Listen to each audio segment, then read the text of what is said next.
welcome to the Psych and Business podcast, where we highlight the integration of psychology and psychological principles into the world of business and organizations. I'm your host, Dr. Ernest Wayde. I have another great guest for you today. He's a psychologist, a consultant, and an executive coach who specializes in matters related to workplace behavior. His name is Dr. Ed Sherman.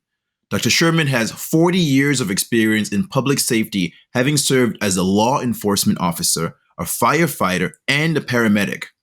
He has performed workplace violence threat assessments for more than 25 years and was the primary violence threat assessor for the county of San Diego, California, and coordinated risk management activities related to maintaining a safe and secure workplace for over 17,000 employees at 700 work sites. Ed, welcome to the show.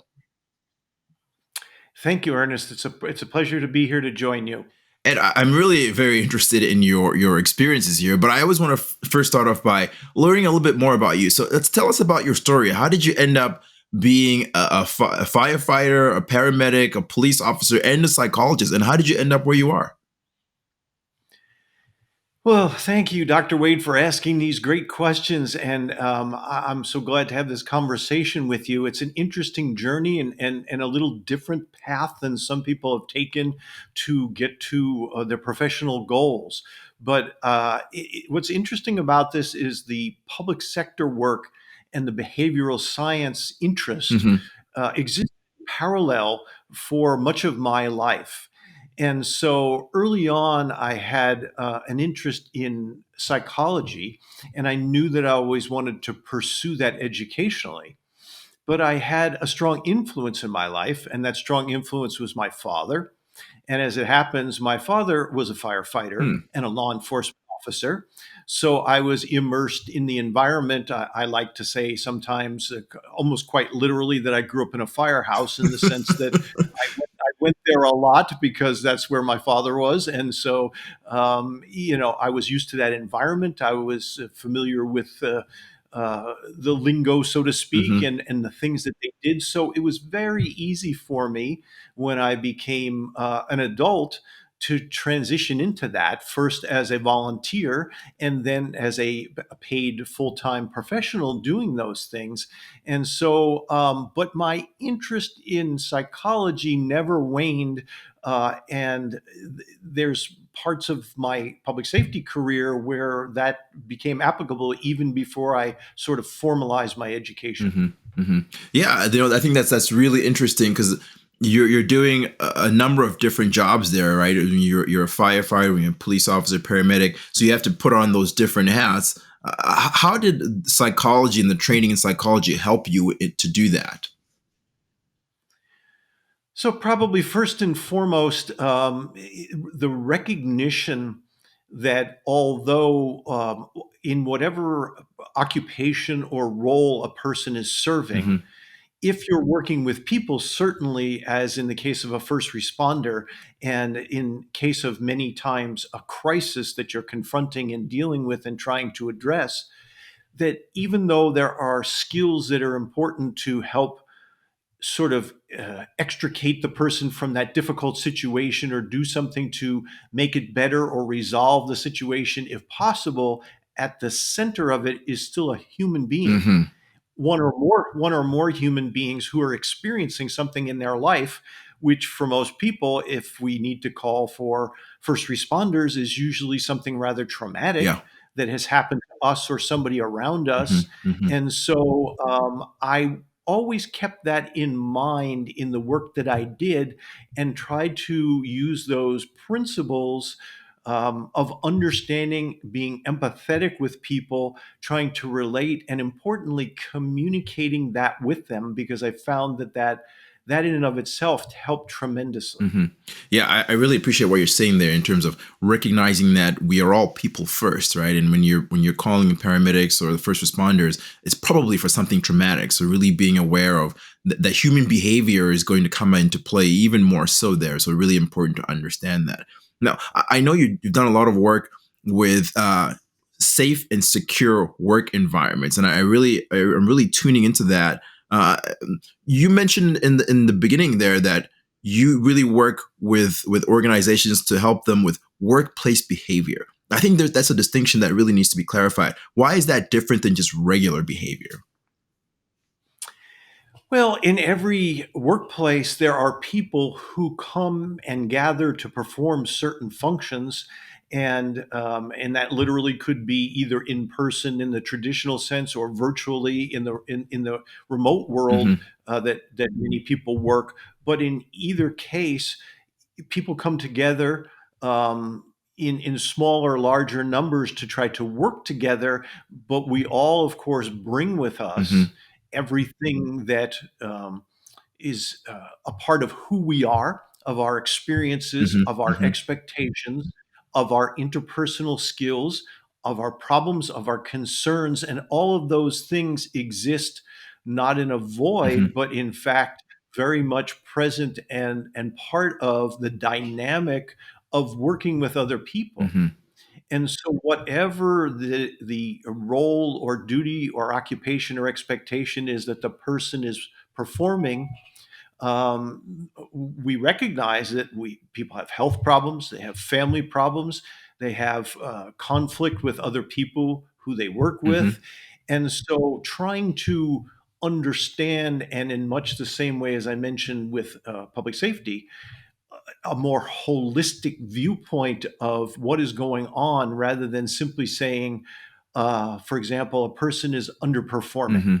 or a person is entering into a lot of conflict with others, or whatever the case may be. I believe where psychology tremendously helps is to inform us about what may be happening with the person, to understand that first, to have the need, the desire, Hmm. and the effort to understand what's going on, and then try to look at it in the context of the situation. Because I believe if we do things in isolation without that, Hmm. we're not likely to benefit the organization or business, and we're not certainly likely to benefit the people Hmm. involved. Hmm.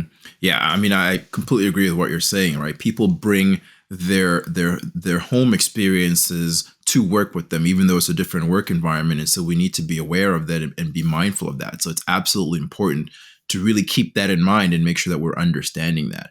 Now, Ed, I know you've done a lot of work in the private and the public sector, but I really want to jump into the work that you've done in the public sector because you've done such great experiences as well as being an employee in the public sector. Tell us, what's it like being a consultant in the public sector? Because sometimes people have different motivations in the public than the private sector. Tell us about that work. So it is different.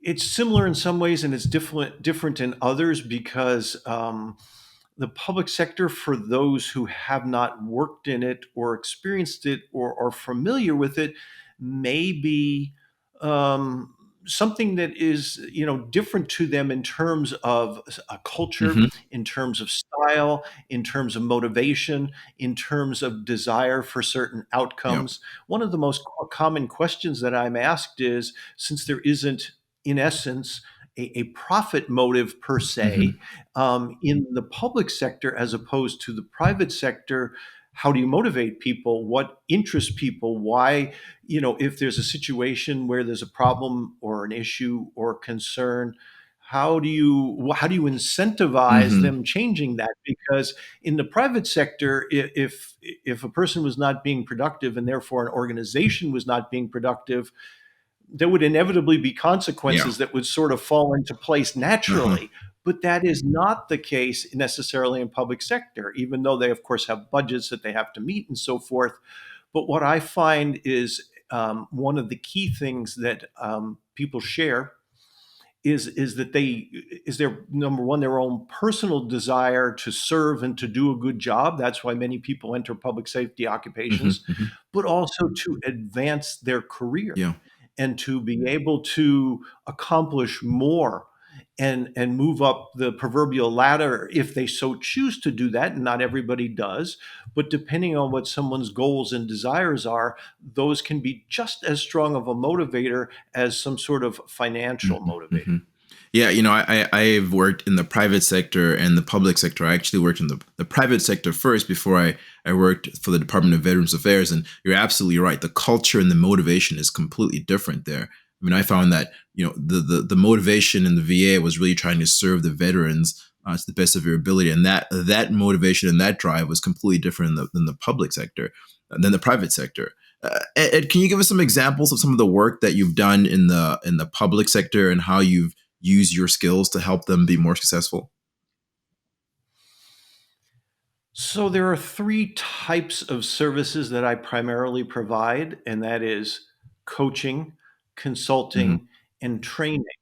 And so typically, I am asked to provide assistance on some type of issue or situation, and the origin of it may be different. So, for example, where the coaching would come into play is if there's an executive who is, for whatever reason, manifesting some sort of behavior Hmm. that the leadership feels should be addressed, then I might be called in to work with that individual and help that person succeed and first, of course, understand what's going on Hmm. with them and what may be driving their behavior, but then help them try to succeed. The consulting component could be, for example, a broader group, such as a work group, where I might be brought in and an organization says we have some difficulty, some friction, some conflict that's happening between several people or the group at large, and we have tried some things; those have not been successful Hmm. in resolving the issues, and so we would like some assistance and some just suggestions about how to do Hmm. that. And then the third one is training. And so training could be something where somebody says, could you come in and do leadership training? Or could you come in and do training about how to create a mentoring Hmm. program or something along those lines? But the interesting thing about it is the common thread in all of these things is there's usually some underlying unresolved issue. So sometimes it may be obvious what that is, meaning that there are identified behaviors, but sometimes it may be more subtle, that there is a systemic Hmm. problem that because of the either leadership style or because of the culture or because of the expectations, and much of this is oftentimes difficult for those internal to the organization to address. That is the power and the benefit of having a neutral third party, so to speak, be able to come into an organization to assess what is happening in the organization by speaking to the people involved, and then to craft some possible solutions that may help bring to bear some things to make the situation better. Hmm. Yeah, I'm interested in what you're saying, Ed, because one of the things that I've noticed, just anecdotally from my limited experience, is that the use of coaches and consultants in the public sector seems to be less so than that in the private sector. It's really common in the private sector, but seems to be less so in the public sector. Is that your experience, or do you see that differently? No, absolutely so. And I'm so glad that you mentioned that because it's, I think, a really important thing to discuss. And that is when I talk to people in the corporate Hmm. world, they not only are familiar with executive coaching, or I will just say coaching in general in the Hmm. workplace, Hmm.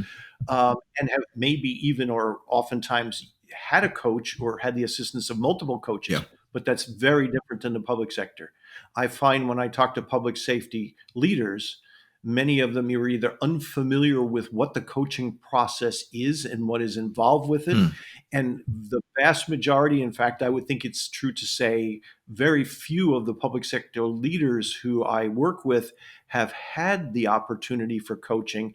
And I think it is every bit as powerful and important in public sector as it is in private sector. Hmm. Why do you think that is? Why do you think that's so much less prevalent in the public sector? Well, again, I think there's a different dynamic, and that first of all, I think from my conversations with other coaches and Hmm. consultants, most of them have worked in the private sector. Therefore, they feel comfortable, they feel knowledgeable and familiar with what goes on, Hmm. and they can step into those situations and help. But many of them have communicated. They're not quite sure exactly how government Hmm. operates, and therefore they would have sort of a steep learning curve to try to understand those dynamics. Hmm. And then the question is, would they be able to help as fully or as quickly as they might desire? And so I think it is because the majority of the people who are coaches or who are in a coaching role come from the private sector, so to speak, and just have ventured less into the public sector. Yeah, that makes sense, especially when you're talking about the different culture. I know it was as when I was working in the VA, one of the things that we had to be mindful of was political appointees. So at least every 4 years, there'd be a new leader in the VA because of political appointment, and so that's something that really speaks to the different culture that you have in the public sector versus the private sector. And it could be that an executive in the private sector changes and brings a different way of doing business. But you're right, there is, by the nature of Hmm. government, turnover in the sense that people promote, people retire, and that happens in every organization, but it could happen more often because of changes that happen organizationally. And so those things in public or private are always challenges to learn the style of a new leader, to learn to adapt to what that person's expectations are, Hmm. to fulfill those things. And so yes, I certainly have seen where that has happened in public organizations quite a bit, and it could be difficult for those there trying to identify how to best perform the job when they may have already mastered, so to speak, the expectations of one leader, and then another leader comes in and it's indeed different. Yeah, that's absolutely true. When you think you know how to do it, and a new leader comes in and they want it done differently, there's always going to be an adjustment period. Now, and I know you do a lot of work with the private sector. Are you the public sector? Are you working mostly with state or local or federal government? All of the above, federal, local, state, all of Hmm. those, districts, cities. So pretty much every branch and level of government. Mm. And again, I love the diversity of it. I love the diversity of the Yeah. occupations, because even though I have a significant amount of time spent in the government service, I have not certainly had exposure to all things that all people have done. So it's a wonderful opportunity to bring ideas to different parts of the public sector Hmm. and to try to integrate those into their operations, their activities. And then there's this wonderful synergy Hmm. between myself and the people in the Yeah. organization, where I'm learning about what they do and then I'm imparting ideas, and then we come up with the way that will best mesh, because it wouldn't be productive for me to simply put information out there without really understanding what their environment is, what the expectations are, what their roles are, Hmm. etc. That's such an interesting dynamic, and really an interesting group of people that you've worked with there, from the district level all to the federal. I'm wondering, with your experiences, especially with the leaders in these environments, what do you see as different or the same in terms of their leadership approach and their leadership priorities? Well, I think it's fairly similar in terms of, I will put it this way. There are people who, at any management or leadership Hmm. position, are established, I will say, in a certain set of beliefs, a certain philosophy, Hmm. a certain Hmm. approach, which is typically learned from their experiences, like much of what we do is in Yeah. general. And there are others who are more open to innovations, new ideas, possibilities.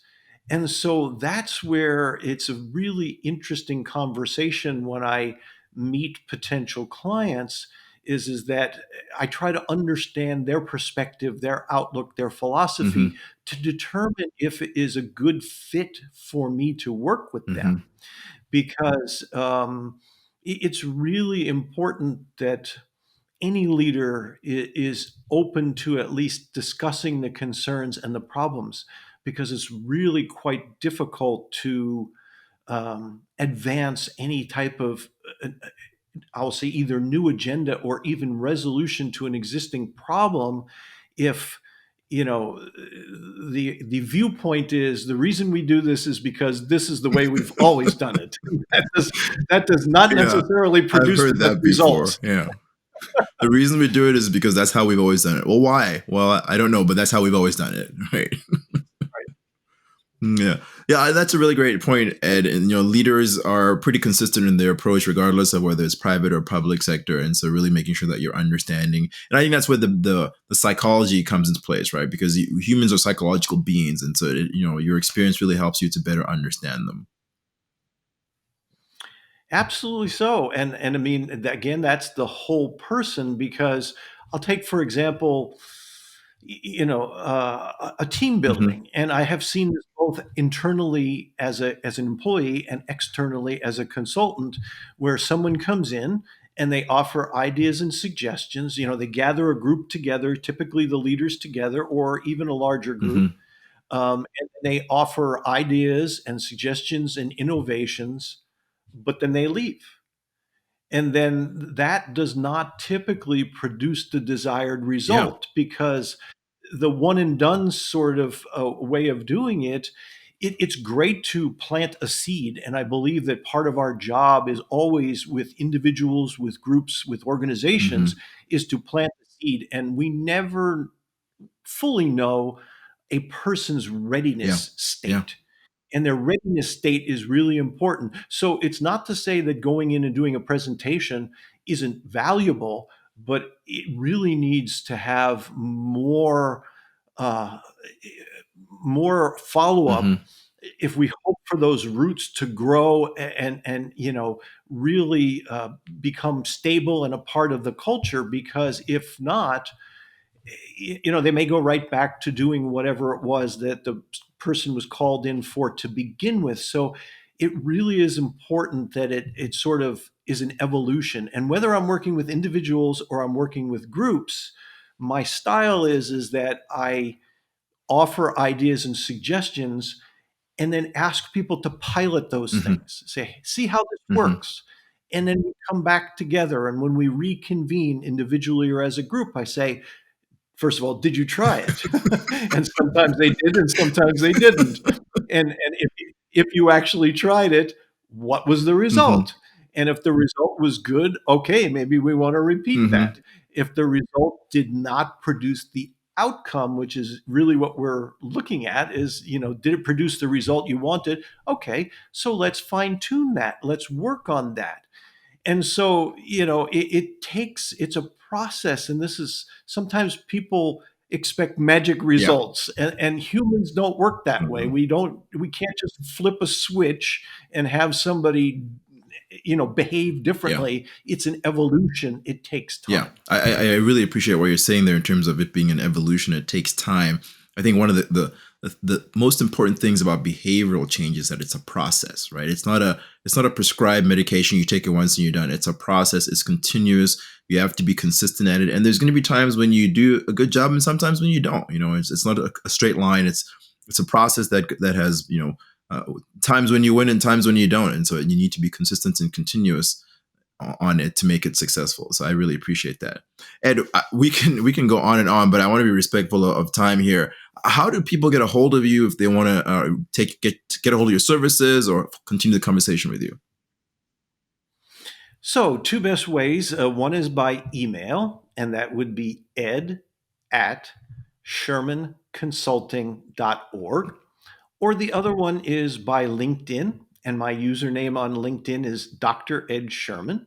So I'd be very happy to connect with any of your audience members and find out what's going on with them and their organization and offer any help or assistance that I could. Excellent. And then Ed, I always want to take advantage of the experts that we have come on the show. What's a tip or a suggestion that you have for businesses and for leaders out there in this time of age that we're in right now? So, if the mantra for a real estate person is location, location, the mantra for a successful leader is communication, Mm. communication, communication. It is so important because I like to tell leaders if they're not communicating And if they're not ideally proactively communicating, which means they don't wait till somebody comes to tell them that there's a Hmm. problem, an issue, or a concern, but they are doing management by walking Yeah. around and talking to their people and saying, "How are you doing? What's going on? Please come and see me," so on and so forth. If they don't do that, they go at their Hmm. peril, because I say they're flying blind. And what I mean by that is there are things that their people would tell them are going on before it overflows or erupts or turns into a Hmm. crisis that they could head off or resolve. And the one thing that people oftentimes say, or I say the most common thing I hear is, "I don't have the time. I'm too busy." And my response to that is universally the same, which is, you don't have the time not to do Hmm. it. Because if you wait until it becomes a crisis or an issue, that's going to take much more time and resources and effort to resolve than it would have been if you could have addressed it early on. So, my suggestion is, as difficult as it may be, and we know some conversations can be Hmm. difficult, there's skills to help deal with that. But shying away from a problem or ignoring a problem is never going to produce a good solution, and is oftentimes going to allow it to Hmm. worsen. So, communication, if there's only one thing I can say, that would be the most important in my mind. Yeah, I can't agree more. I think communication is one of those foundational, absolutely foundational things that leaders have to be able to do and to do well, right? I think it's one of those things where you think you've communicated enough, communicate some more, right? Because it's never enough. There's always more opportunities.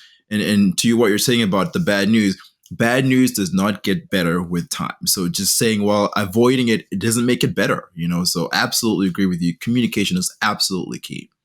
Well, Ed, thanks for coming to the show. Again, this has been so much fun. I really appreciate you taking the time to chat with me.